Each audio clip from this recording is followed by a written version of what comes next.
Give you my top 3 tips on how to beat inflation. So what's up everyone, this is Ryan Murphy from Freedom Foods Farm and welcome back to the channel. Today we are having the major storm's kind of rolling in. You might hear it on the wind right now. And since that's happening, I think today's the perfect day to do the video that we're going to make today. It's going to be a little bit different. You see, out here with the cows, out here with the llamas, the ducks, the geese, all the animals that we have just out here on the land, it's a lot of trial and error. That's what a lot of this channel is about. A lot of, ideas that I think will work, and then seeing if they do work and seeing if, we can make this land better, more productive, and at the same time produce healthy food. You guys are seeing my mistakes, my failures, and my basically learning process about going through it. Some of you, I hope it helps on your farm. A lot of you, I know, you just want to see how food is actually produced. But today we're going to talk about something that I know, and the reason why we're making it is because I'm seeing a lot of people make some, I don't want to call them mistakes, but just not thinking far enough ahead to where it can come back and bite them. There he goes. There's our little semi-adopted stray barn cat that likes to hang out around the farm. And the reason why I'm making this is because I'm in a lot of farm groups on Facebook. I ask a lot of questions in them. A lot of people that have a lot more experience than me, raising chickens, raising cows, raising whatever. And it's just good they're just great. It's a great resource, and there's a lot of great tips that I see scrolling through those groups. And right now I've been doing a lot of number crunching when it comes to some pastured chicken, because I'm trying to see if right now it's a good move for us to get into. It's something that eventually we want to get into, but does it make sense at this point right now? And in this pastured poultry groups on Facebook, there's a lot of free resources, a lot of charts that give like a breakdown of, okay, feed ratio, and it helps you come up with a price to sell your finished chickens, finished ducks at, it's really awesome. But the problem is that when I do a little bit of a more deeper dive into the charts, they're missing something. They're not accounting for something right now that it's a big issue, and that issue is inflation. And in these charts, they're not adjusting for it. They're not accounting for it, and it's a bigger issue than you might seem. And what I'm going to show you applies to not only beef, pork, chicken, farm products, but to everything from cameras to microphones to it really applies to any business going on right now. So if you're a business owner, you're a farmer, you're a producer, you're a consumer, you're gonna wanna listen to this. So we're gonna head inside and I'm gonna give you my top 3 tips on how to beat inflation. And now I'm gonna show you what I'm talking about, because this isn't something that's usually factored in. See, when running a business, it should be pretty black and white, right? Okay, you buy or produce something for a certain price and you want to sell it for more than that, for X amount to make X amount of profit. And in most cases that's the truth, but right now things are a little bit crazy, things are a little bit haywire, and things are very unpredictable right now, but we have an idea of where they're going, so you have to prepare for it. Let me give you an example. If you were just to run business as usual, we'll go back to the chickens, or this can be any product that you have. This, I'm just going to use arbitrary kind of easy numbers, so the math is pretty easy. So say you have a product, and you sell it normally for $100. Now in the farming world, what you want to do is you want to at least double your money. So if you're selling it at $100, you want to be able to produce it for $50 or less. So we'll just call it $50, so to produce. So when you produce your product at $50 and you sell it for $100, you get $50 in profit. Okay, pretty straightforward, no big deal. Now we're gonna take it a little bit of a step further and show you why this is important right now. See, we're gonna say this $50 in profit and this $50 that you use to produce your products, you're gonna reinvest in it so you can continue doing business. It's not just a one-time shot. So we're gonna look at this in 2 different accounts. We're gonna call this the profit account, and we'll call this the reinvestment account, okay? Each of them in this scenario, after you sell your product, will have $50 in it. Cool, you're making money, that's great. Let's go back to the chicken scenario. This is your first batch of chickens right here. You're gonna be able to produce it for $50 and sell it for $100, and you get $50 in profit. Well, let's look at what happens when inflation kicks in and the price to produce goes up. Here's where the problem lies. So in order to produce this same $100 in product, now because things have gone up, it no longer costs you $50. Say it costs you $60. So on your second batch of chickens or on your second reorder of product, that whatever it is, it's going to cost you $60 in order to produce that product. Well, let's go back down here to the reinvestment and the profit accounts. So normally you would just take this 50 and put it back into the business, and then this 50 will turn into 100, and you can put $50 in profit right here, and that 50 goes back into that account. Well, when inflation kicks in, that's not always the case. Why? In this scenario, it costs $60 now to produce a product. You only have $50 in your reinvestment account. So what are you going to do? What do you have to do? You have to take $10 from your profit and put it into your reinvestment account in order to continue doing business. So now you have $40 here and $60 here. So in order to produce that same amount of product, you're going to be spending more money and making less money. That's a problem. So in this scenario right here, you're actually making 20% less. And you can change these numbers to whatever you're producing, whether it's chickens, pigs, furniture, software, doesn't matter. Doesn't matter. If it's getting affected by inflation, this is what it's going to look like. So not only are you making 20% less, but this $40 right here is not what the $40 used to be. It probably has a purchasing power of anywhere between $30 and $35. In this scenario, you end up losing 40% of your expected profit. And people say, oh, when prices go up, I'll just raise up my prices.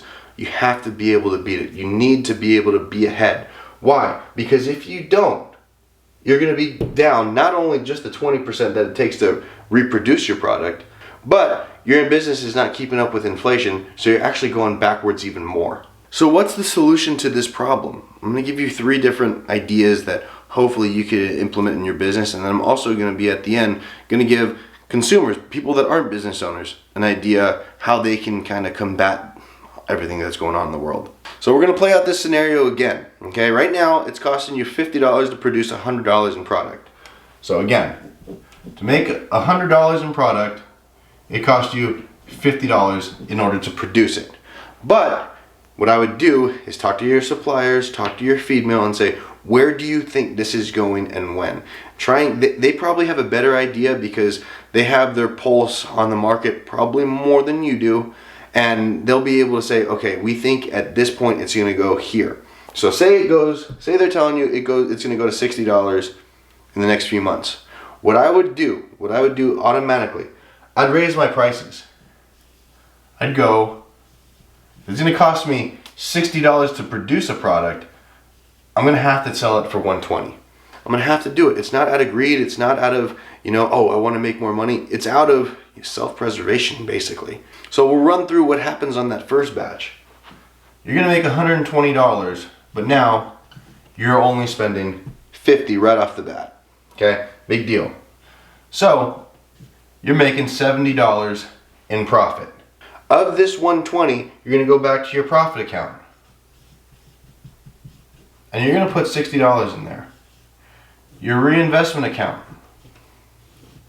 you're going to put $60 in here. Because probably on your second batch, probably on your next reorder, it's going to cost you $60 to produce. And you're going to have to go to $120. What this does is it gives you a little bit of a buffer. Are your customers going to be happy about it? No, probably not. But they have to understand, and they will understand, that everything's going up across the board. And that in order for your farm to survive, in order for your business to survive, you have to be able to keep up with the times. You have to be able to bring in enough money to be able to sustain. You have to be able to not go backwards. So option 1, we'll write it right here. Option number 1. Sell at replacement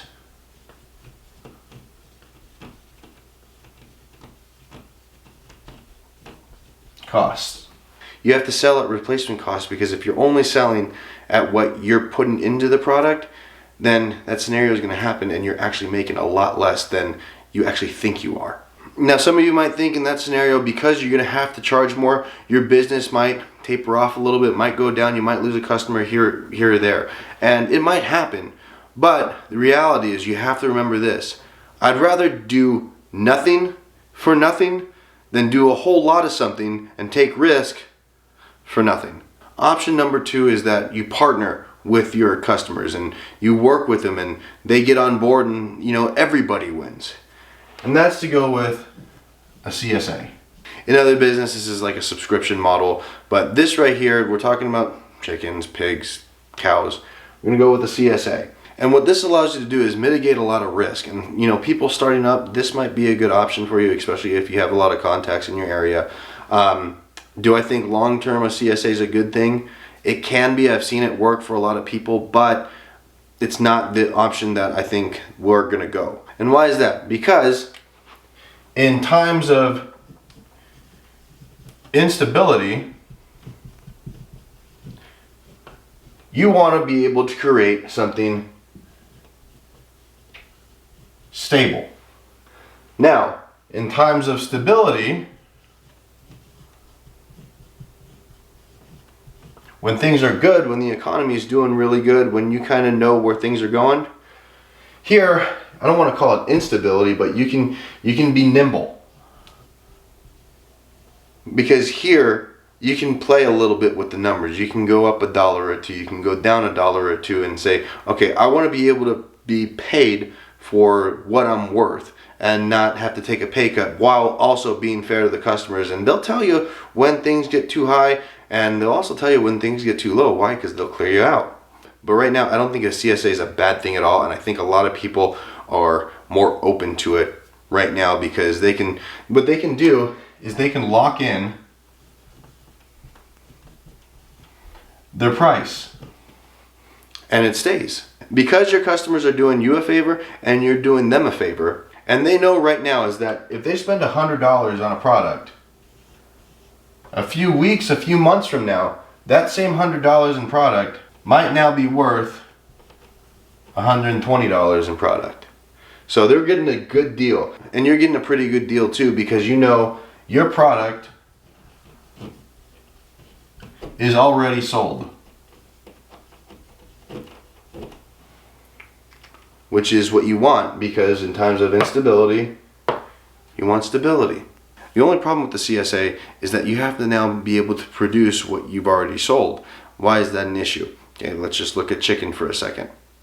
Okay, what if you have an abundance of wings and the person that is in your CSA doesn't like wings? Then you have to substitute it for drumsticks, you have to substitute it for breast, you have to substitute it for chicken feet or whatever. Okay, if you're doing chicken, and this is the model that I've just kind of touched on throughout this whole video, just do whole birds. Don't try and get too cute. Oh, in this box this week, you're gonna get a breast, you're gonna get a thigh, you're gonna get specific things. And because people know that they're getting a deal, they'll probably be a lot more open to it. Now we're at option 3. And option 3 is a pretty good one if you have the means and the market to do it. And this is called ramp up. So right now that you can produce a product for $50. You know it, 100%, this is the way you can do it. You can go buy all the chicken feed that you need, and it's not going to go up in price because you can go buy a bunch of it right now. What you can do if you have, again, chickens, you have the chicken tractor, you have the freezers, you have all the infrastructure needed, the brooder space, and you have the time, ramp up production, because then this gives you a competitive advantage. Because what if you're able to know that this season you're going to produce, we'll just call it 1,000 chickens. And the way that you were going to do it was 200 per batch. So that means you have to do 5 batches of chickens to get to your 1,000 chicken mark or whatever you're doing. What if instead of doing 200 per batch, you were able to just go out and do all 1,000 chickens, boom, in one shot? When chickens, it's pretty good. Why? Because it's 56 days. It's going to be 56 days of 5 times, well, it's not really 5 times the work because you're already out there. Probably 3.5 times the work. But what you do is you lock in that $50. And if you're able to do this, this might be one of your best bets. But please remember, you need to keep in mind freezer space, capital, brooder space, chicken tractors, your time, and also your energy, because you're not Superman. So if you're at 200 chickens per batch and doing 5 to 6 chicken tractors, somewhere in there, probably 3 to 5, and your energy is shot afterwards, you might not want to do this model. If afterwards, you're good to go, you're good to keep going, you have things pretty streamlined, then go for it, because this is a great way to be able to keep prices down. So keep prices down. And then if you hit your goal of 1,000 chickens for the year, this gives you the opportunity to kind of wait this out and see where it goes. And then on top of it all, you're done in 56 days. You're not doing it for months straight. You're done in 56 days. This gets you back as your opportunity costing your time that you can be doing something else. You can be starting another project. You can be working on the farm. You can be going on vacation, whatever you want, because guess what? You already hit your target. Now, I told you if you were just a consumer and you weren't a business owner, I'd give you a big tip, and this goes for business owners as well. You see the trajectory of the world, you see where things are going, you see where prices are going. The other day I had somebody just send me a picture of a bottle of ranch dressing at the grocery store. Regular bottle of ranch dressing, nothing special, not the big one, not anything, just the regular, Hidden Valley ranch dressing. It was like $7.75. Yikes. So what are you to do? If you have $1,000, if you have $1,000 to spend, $1,000 to get ahead, where would you spend it? You're gonna need toilet paper, you're gonna need toothpaste, you're gonna need food, you're gonna need whatever you need in your daily life. Go buy it in bulk. Go buy it in bulk. Go and take that $1,000, go buy the top 10 to 20 things that you use on a very daily basis in bulk, and what you'll do is you'll end up saving yourself a bunch of money in the long run. Is $1,000 enough to really do much with? Depends on what your options are. You have to ask yourself that. If $1,000 gets a business that's going to put more money in your pocket up off the ground, spend it on that. If not, go stock up. You don't have to become a doomsday prepper. You don't have to be, to where you have a whole bunker full of, green beans or something like that. Just stock up a little bit, and guess what? It'll hurt less. Why? Because you're buying low, and in the case of food, you're eating high. When it costs a lot to eat, you bought it down here, you're saving yourself some money. And especially with farmers that want to do the CSA, you can work with them. You can work with them and everybody wins. And in that case, it's always a good thing, because you always want win-win situations for everybody involved. And I gotta tell you, the numbers that I was putting up there as far as price hikes, that's not far off. I was looking at something just this morning. Right now, bushel of corn is going for like $7.60. Okay, a couple weeks ago it was going for $7.30. Now, a lot of models, not just one model, not just two models, like 7 or 8 models, are saying that same bushel of corn is going to $10 plus. So, especially with chickens, one of the main things that you probably feed them is corn, not including the soybeans, not including the oats, not including everything else that's in whatever your chicken mix is. Guess what? It's going up. So no, it's not the end of the world. Are things gonna get more expensive? Yes. Things gonna get tougher? Hopefully not. Hopefully things kinda go and calm down, and we can go back to stable, so it can be a little bit more risky. That's at least what I like. But until then, you just got to hold on. You got to be able to make the right moves. You got to be able to prepare for, anything life throws at you. What is the P's? Proper planning and preparation prevents piss poor performance, right? That's with anything. So if you find yourself caught off guard with stuff, you need to be able to put yourself in position to where you're not caught off guard. And I will tell you this, if you implement a few of the things that I showed you right there, you're going to be in better position. And again, this is something that I just haven't seen. I've seen maybe 1 or 2 people account for it, but a lot of people, they're farmers. What they're good at is farming.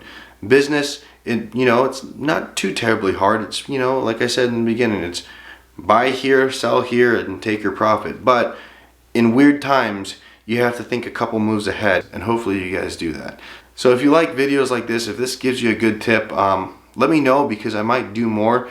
And on your way out, make sure you hit that subscribe button down below, ring the notification bell so you get notified when we put up new videos. Hit the like button because it really does help with the YouTube algorithm, and drop a comment if you like. All right, till next time, see ya.